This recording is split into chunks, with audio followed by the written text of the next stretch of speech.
Yep, obviously pretty proud of the guys. I didn't think tonight was necessarily a perfectly played game. It was tough after a big emotional win on Saturday. I thought the guys, through the ups and downs of the game, remained together. On the offensive end, obviously, we were very efficient, shared the ball, shot a very high percentage, and that's a sign of being disciplined and obviously some improvement, so happy to see that. Defensively, when they were trailing most of the game, they put their head down and attacked the paint and gave us some problems doing that. At the same time, we held them to a pretty low percentage shooting the ball. I thought a lot of different players individually stepped up on the defensive end. Julius Thedford, Enoch Kalambe, Tyrone Marshall, Leroy Odiahi for sure. So definitely happy to see that. All in all, that's a very good basketball team, and very pleased and proud of the guys come out with a win tonight. Talk a little bit about Leroy. It's got to be a confidence builder for him. You had it. You really needed that, and he delivered. He played great. He obviously, he hit a hook shot in the first half, had a couple catch and dunk finishes, but obviously I think his real impact is always on the defensive end of the floor, protecting that rim. Blocked a couple shots, altered a lot more.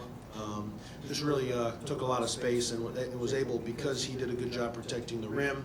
Our 1 through 4 guards were allowed to pressure out on their three-point shooters, and worried that if we forced a curl or forced a back cut, then Leroy's presence was there to really help. So no doubt, I'm very proud of him. Happy that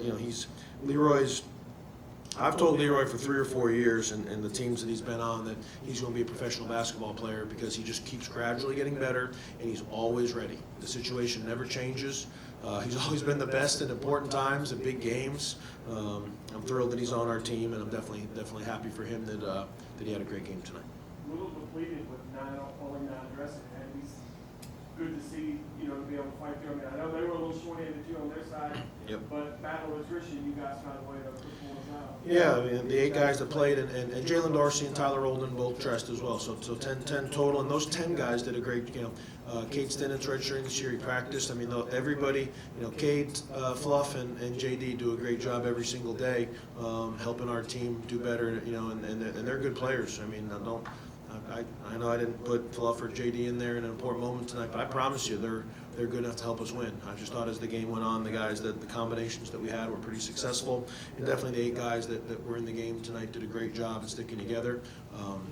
Obviously, when you lose a couple key guys, Baba for a couple weeks most likely. Christian has a chance to play on Saturday. Christian got injured on the last play of the game and was optimistic that he would be able to go tonight, but obviously we want to make sure he's back all the way healthy. So just a little ankle injury for him. But no doubt, when you lose a couple key, this is a very close-knit group, and they have been for about a year and a half. So when guys go down with injury, it does affect us because they I don't know, maybe some basketball teams, guys are happy there's more playing time. These guys are not happy when anybody gets injured.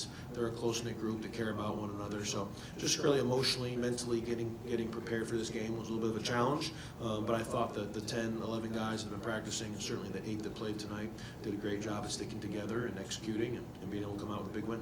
When Don gets going like he had the last 2 games, it'd be pretty special. I think tonight there was a 12-0 run by himself.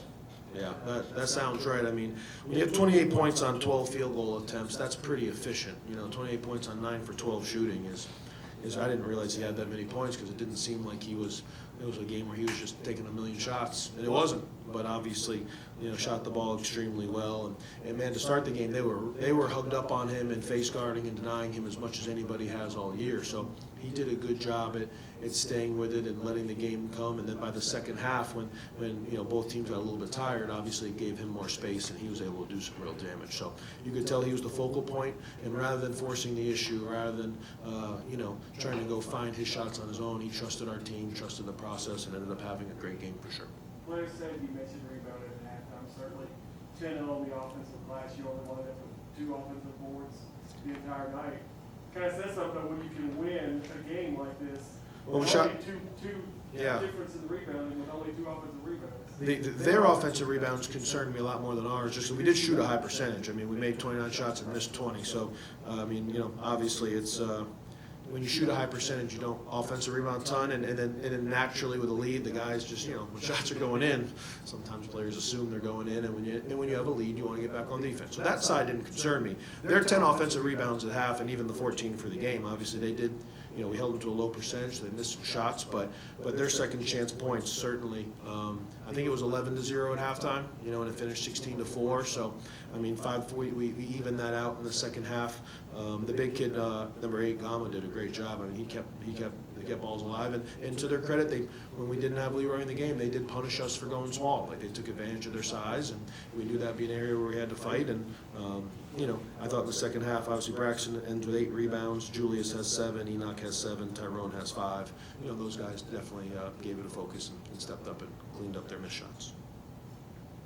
Coach, talk about your team's maturity a little bit, because it looks like no matter what you guys face, these guys find a way, and those turn into special teams sometimes. Talk about how do you see this?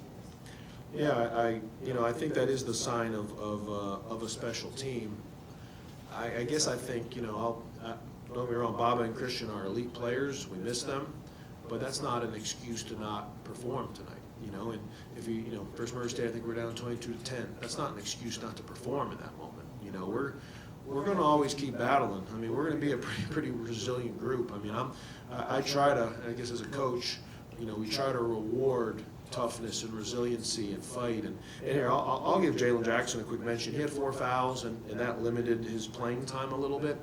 He was outstanding in the second half of the Murray State game, guarding their best player, Jacoby Wood. And even tonight, like, just him caring and showing and being, and I mean, Jalen's a 5-time league champion now. Jalen went out and began the second half, and even though the stat sheet doesn't show it, he made a huge impact on the game just by showing how much he cares, by being vocal on the floor.